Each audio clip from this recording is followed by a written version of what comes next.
Voilà, nous sommes sur 24 novembre vers l'université Révéracume. Bon, la ville morte est respectée. Les Quinois congolais ont respecté la ville morte. Regardez 24. Il n'y a pas d'engouement. Il y a Mitouka. Bon, voilà vous-même. Nous sommes devant Révéracume. Voilà. Il n'y a pas des étudiants vers l'université Révéracume. Mort d'ordre et opposition est respecté par les Congolais.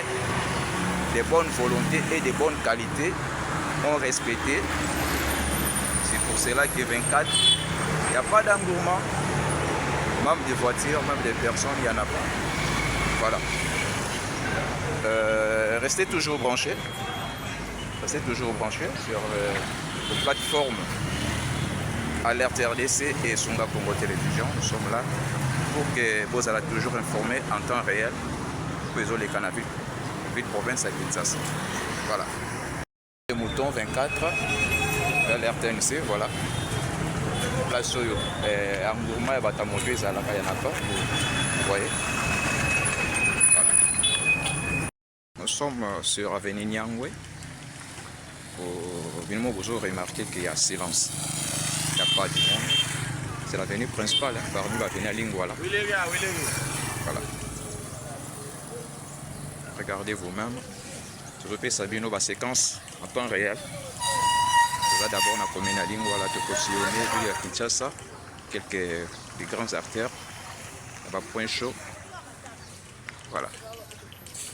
Vous comme vers Willery, toute la réaction à Willery. Restez toujours branchés. Merci. Voilà, nous sommes sur Willery.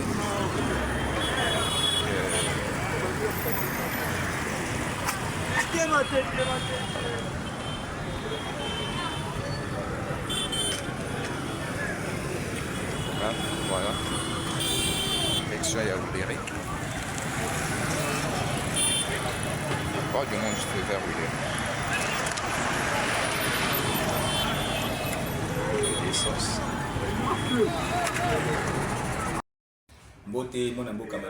Voilà, Toyambi lokola coordonnateur ou initiateur il y a C220 vous allez mobekoli konzi ya mboka na biso vous allez parmi ba membres vous allez kokamba toyinko yeba mokolo ya lelo par rapport à ville morte et opposition va déclarer qui par rapport à station vous allez koleka na mboka na biso réaction que vous allez par rapport à mokolo ya lelo.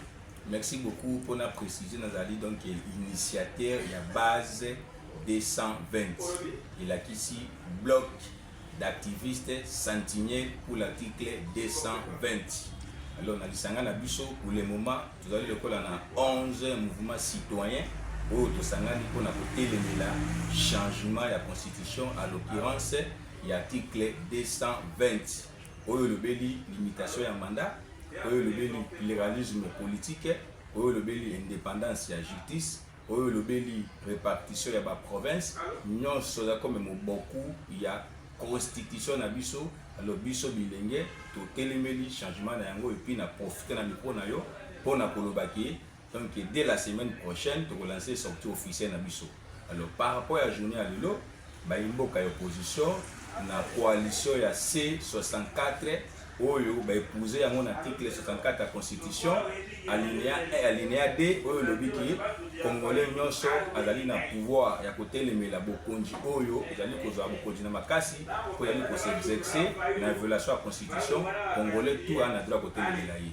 C'est pour cela biso awa monaki activité ya journée ville morte et opposition vraiment ezali succès ya makasi parce que tout ça les mois minotori en autant de l'école il faut m'amiter ba bureau à l'état ba salité ba transport tambulité ba magasin fumalité ils allaient récite monene opposition à la ici la face du monde qui non ma Congolais et les Congolaises bazali d'accord te na makanisi yango na mboka Félix Tshisekedi oyo alinga initier loi ya référendum pour que bakende changer constitution tandis que na minute oyo tozwi Nord Kivu tozwi Sud Kivu ezali occupé na banguna priorité ya Congolais na minute ya non baluka solution pona kimi zonga na kati ya est na biso Congolais ezali koluka solution pour les bien-être na ezala malamu tozali na face insécurité à tous les niveaux ba force du progrès bakulu nepai babakate epai na niveau ya bandundu mobondo epai na niveau ya Ituri tozali na bakodeko récemment awa il y avait donc plus ou moins 11 morts na niveau ya ville ya Beni tout ça ezali insécurité Congolais na peut-être que non ba retrouver solution na ye. Alors, tout ça pour observer que non régime actuellement va pèse biso distraction si changement de la constitution. Quand il y a la constitution, on a et si pouvoir baningisa nyonso ya ko sécuriser congolais, ya ko pèse biso mai, ya ko pèse biso ma constitution et refléter la réalité oyo ba mboka bazali koluka. Bana posa mai, bana posa pouvoir, bana posa soins de santé. Makambo nyonso na la constitution et pèse. Alors, il y a un problème qui est applicabilité. C'est pour cela que peut d'abord le monde dans les positions et puis nous en tant que citoyen, il faut que nous avons que non à minimiser la journée de l'autre. C'est-à-dire journée très significative pour la signe pour la pouvoir. Parce que c'est pour la première fois, nous tout le monde en position, il y a des pour Banda, Bakabana IDPS, et bien ici, journée vu le manque, tout le monde qui non, et PSI réponse dans la province et fonctionner, et il faut pouvoir tirer les leçons. Alors là, l'arrogance, la flatterie, à ce qui pouvoir dans la constitution, et permettre qu'il exercer, et puis à Tikayango d'une manière constitutionnelle pour que nous avons un à la continuité de l'État à travers pour que nous avancer. Alors, ma constitution pour la sécurité de pouvoir de l'Okwana, lui saute au lingi yangote. Alors, tu as que non, na minute comme Mboka, d'aller occuper, tension d'aller makati nakati Mboka. Vu la Kinshasa, il y a une minute général, la Kinshasa va pour battre. Est-ce que le gouverneur a nommé? Est-ce que va décréter déjà la Kinshasa et tout le monde a minute je n'ai pas manque de signes, mais je déplaire partout pour battre. Tension, vous allez profiter de la Congolais. Moi, je suis initier le dialogue. Les Congolais qui vont vendre autour d'une table, va discuter pour qu'il y ait une solution par rapport à ce parce que le pays pour l'instant, beaucoup de malades. Merci, Toto Ndiom Ndeko. Merci, mon ami Kamani, merci, Nabandi Kino. Prochainement, tu es disponible pour occuper la population, tu es pour te répondre à mon année de Longobani. Merci beaucoup. Merci.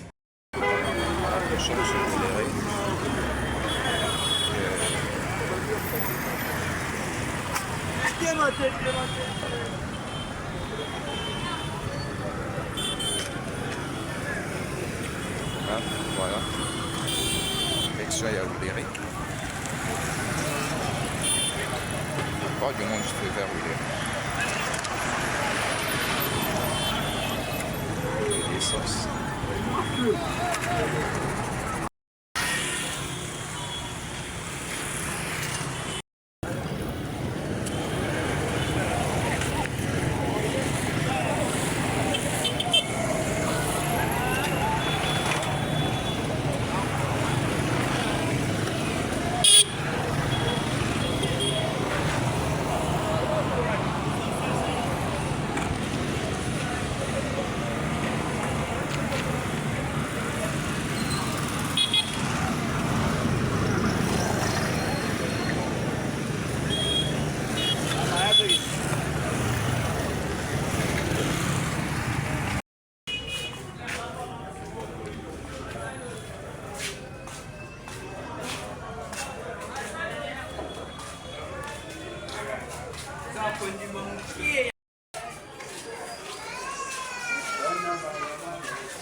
Kassai.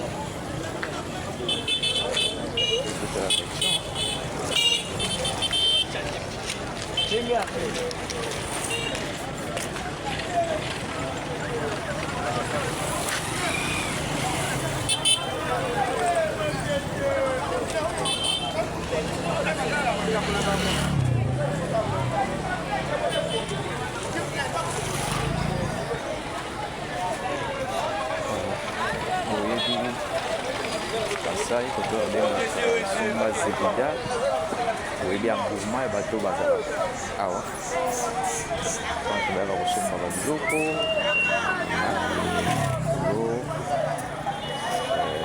kotala citation ke ndenge marché ya sumba zebida eza.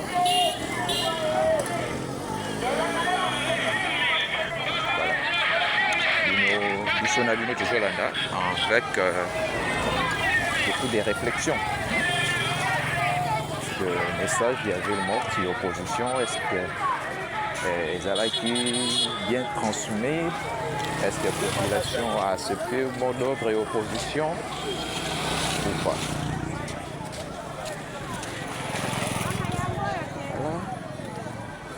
Voilà. Restez toujours branchés, connectés sur des pages, partagez, likez, tapotez vraiment.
Voilà. Bolani réaction. Il y a besoin de par rapport à la réclamation et à la population. La population a le ville morte. Bango Balobi, il n'y a pas ville morte. Il faut pas exécuter une salle à Bango. C'est là où tu peux vivre vraiment un peu l'échauffement, mais à la réaction. Il y a la population basée sur Wenzele à son base toujours moi nombre d'accès à 4 c'est total.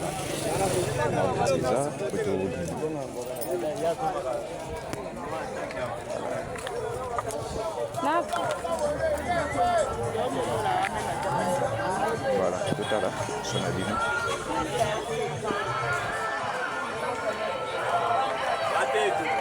Voilà. Ah, déjà on a son base vidéo de bien katika.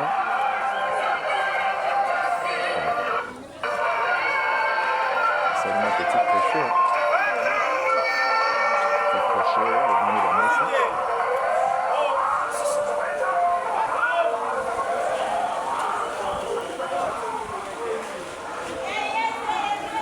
Là, c'est la somme de tomate, de matunguru. Non, c'est vraiment, mais c'est tout, ils ont poulet. Ah ouais, non, c'est la caille à poulet.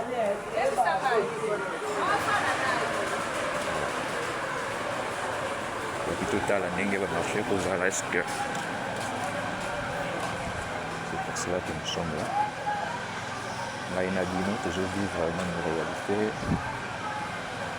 où il y a même en distance, mais pour s'abonner, partager, liker, tapoter, pour partager vraiment, de tapoter, de s'abonner à la page Nabiso sur Facebook, YouTube.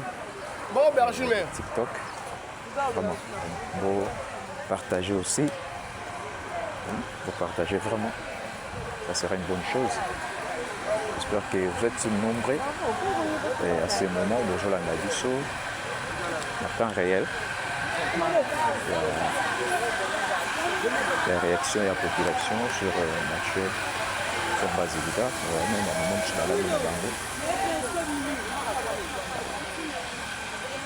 Okay.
Honorable Benjamin, bonjour. Bonjour, monsieur le journaliste. Voilà, tu as sur la même la lingala, même la français, ça ne dérange pas parce que les alliés le 3 juillet 2026, opposition, il y a Mboka Nabiso, déclaré qu'il ville morte par rapport au Yokitenda, comme na Biskano et Moussala, ville morte est réussi, ou est allé non réussi par rapport à l'analyse na yotan que Moko ya IDPS, puis vous allez accompagner le chef de l'État pour la réussite s'il y a pouvoir et chef de l'État. Réaction. Monsieur le journaliste, moi je veux dire qu'il y a encore du temps pour que l'opposition de la RDC puisse se remettre. Après avoir traversé le moment le plus mouvant pendant 3 décennies avec les grands opposants, Dr Etienne Tshisekedi Lumumba, qui a pris, il était le sphinx de l'humanité. Quand il disait quelque chose, toute la population, le monde entier suivait ce que lui disait. C'est ainsi que j'ai dit que c'est l'échec le plus alarmant que nos amis ont tenté de jouer leurs cartes pour montrer que non, ils sont aimés par la population.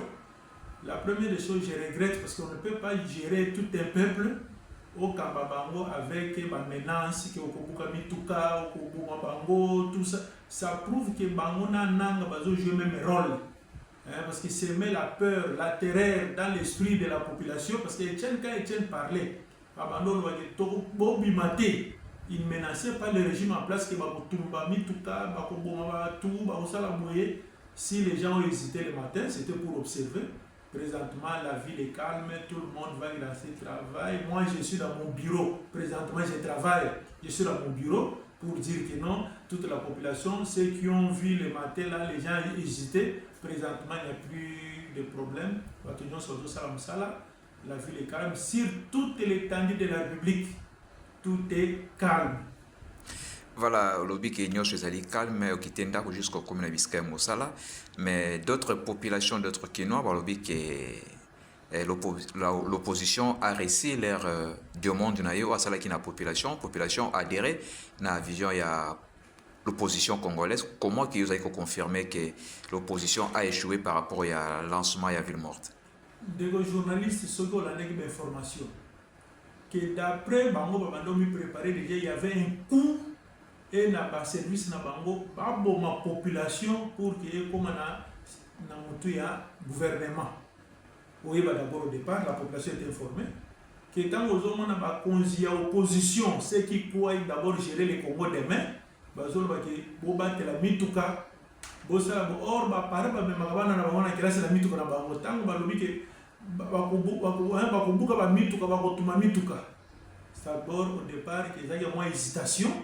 Présentement, je vous dis que la situation est calme et le pays fonctionne normalement. Les institutions de la République fonctionnent et nous continuons à travailler pour l'intérêt de la République. Voilà, pour Ketoshite, est-ce qu'aujourd'hui, tu as une union sacrée, la population est toujours derrière l'union sacrée et chef de l'État? Pour votre information, je leur demande leur mal en patience. Préparez-vous pour la campagne. Nous allons voter oui pour le changement de la Constitution, ainsi que le référendum aura bel et bien lié à la République démocratique du Congo. Bamata, Bakita, Bakende, qui se prépare. En 2005, Bissoli de Pestokenda dans le référendum. Moi, je ne me suis pas fait enrôler.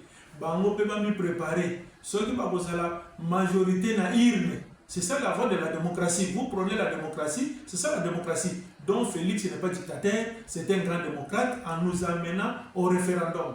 Quand nous allons au référendum, c'est là que vous allez montrer votre popularité. Aujourd'hui, vous avez échoué avec votre mot d'ordre, ainsi que la population n'a pas adhéré à vous, ni têté l'intimidation. Les gens ont hésité le matin pour voir si réellement tous ceux qui avaient promis de tuer la population sont dans la rue, en train de avec des machettes, comme ce sont des grands koulouna qui se préparent pour tuer la population. La population a observé, mais à un certain moment, tout le monde a compris que non, il n'y a rien, nous allons travailler. C'est pourquoi moi aussi, je me retrouve dans mon lieu de travail, je travaille.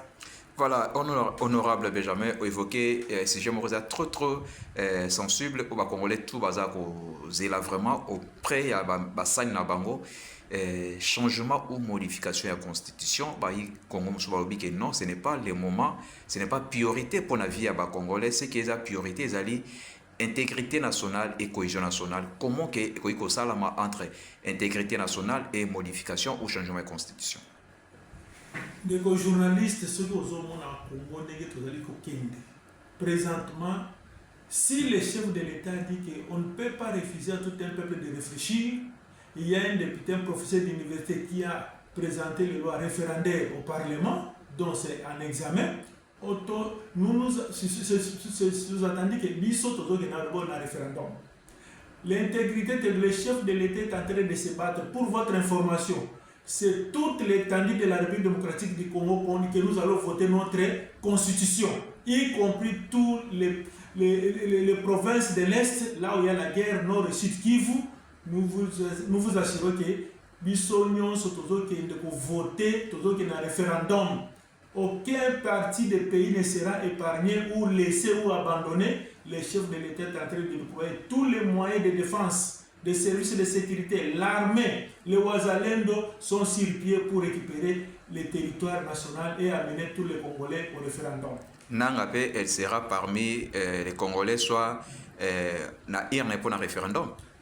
Il doit choisir son camp. S'il est militaire, il sera démobilisé. S'il n'est pas il va trouver que le Congo, ce n'est pas bon pour lui parce qu'il a tué beaucoup de Congolais. Il est à la base des massacres du peuple congolais. S'il va fuir à l'étranger, il y aura un mandat d'arrêt pour lui parce qu'avec ses acolytes, avoir tué le peuple congolais inutilement à cause de leurs intérêts personnels que Nanga réclamait, c'est carré minier. Pour le problème des carrés miniers, Nanga est allé tuer le peuple congolais à cause de ses intérêts personnels. De Toulobiké. Ceux qui ont Congolais à voter à un référendum.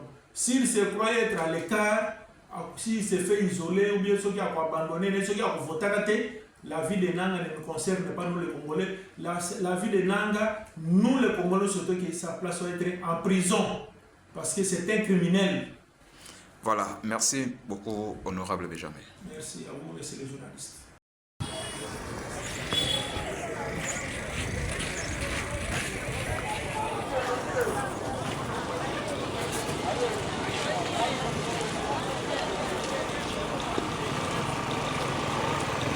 Voilà, nous sommes dans le marché central de Kinshasa, précisément Zando ya Bonene. Direction Lumina, Salama, après que le chef de l'État, on a beaucoup appris son petit Lumina. Voilà. Moi, Misala est réactivé par rapport à l'enquête Ezalaki. Mpe olakisa bino ndenge misala ezosalama nde baza koévacue parce que toti kolakisa bino rai moni rai ndenge ezali ndenge bazobuka ndenge ekomaki voilà. Vous restez toujours branchés sur votre chaîne. Tapotez, likez, s'abonner aussi, partager nos vidéos, aimer, ça sera une bonne chose pour nous. Pour notre travail, il faut toujours rendre pas la ligne de communication à travers le monde que vous êtes. Dans un site provincial pour la Bisso, j'espère que la réaction que vous allez bêler. Et ça, la Bisso vraiment bien. Voilà. Après, nomination, il y a Général Gaboui. Défend par dessert. Là toujours à circulation.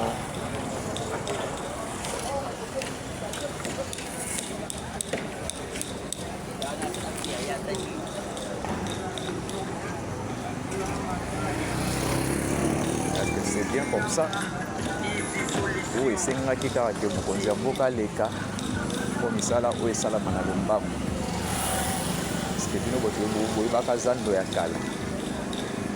Est-ce que les lots de ça merci Mboka l'implication étant que le premier citoyen de la ville parce que avec les solo qui est en Kobango Banda Koya Zando ya Monene qui est Ganda ko parquer ba koti ba sommer biloko na ba parents na ye pe ba zo là qui sont les wana te et kwa bundaki ya ville ya Kinshasa ya kala mwana mboka Gentile Ngobila c'est vrai ye mutu abandaki yango ye nde aconstruire tant qu'azalaki gouverneur ya ville ke bayaki seulement mpona finalisation po ezala inauguré mais malheureusement jusqu'à présent Zando eza nano inauguré te voilà c'est ça bon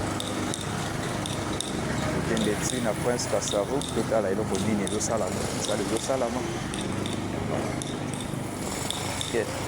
Zando yango bakobatela yango lolenge etongami estce kozala na respect toujours ya banorme na yango ou baservice oyo ekozala mpona entretien estce bakokoka koasime responsabilité wana po toyebi Kinshasa Congo ndenge ezalaka na makambo nango par rapport etali assainissement voilà.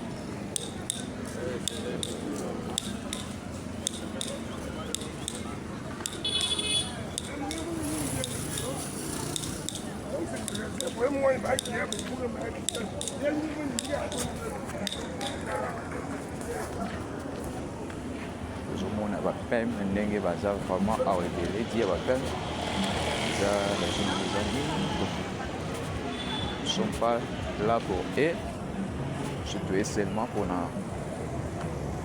Sabino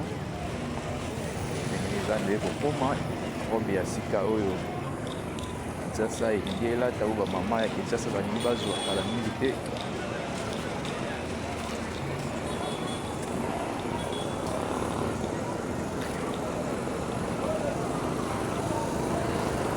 Voilà.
sape ezalaka awa ezalaka compliqué mpona kokota mpe mpona kokemana ezomona comment la tête principale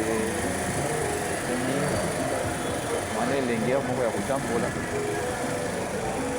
c'est vraiment biloko ya kokoto encouragé et se multiplier lisusu ezala esuka na zando ya monene te mais mpona mposa que notre pays biloko ya boye ezala partout na 4 points ya ville ya Kinshasa et pour permettre que circulation même embouteillage ezala lisusu te mais surtout toujours na même point c'est pour cela que tozoviva degré ya bembouteillage moya kotambola eza te même na bato même na mituka nous sommes toujours à combler na même point soki bakonzi ya Kinshasa ou gouvernement central peut penser à kosala une grande marché tantôt na point ya Tchangu tantôt na point ya Lukunga lokola ba Ipen ça sera une bonne chose pour permettre que bandeko baza koto kuna basalela mpe bamarché oyo ya kuna voilà soki biso tozando monene yango tolobaka na bambouteillage moko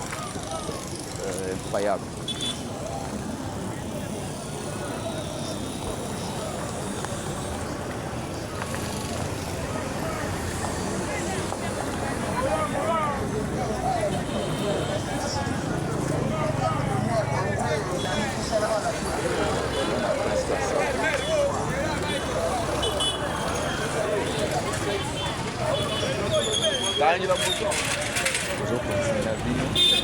Ele foi, pene.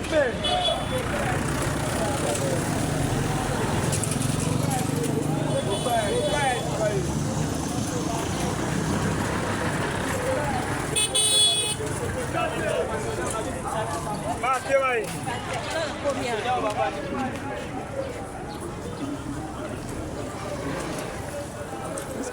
Vous voyez par terre au pour les gâteaux. Vous voyez la route s'est dégagée, on va expirer là.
il est comme un beau.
Non, biso tolali troisième.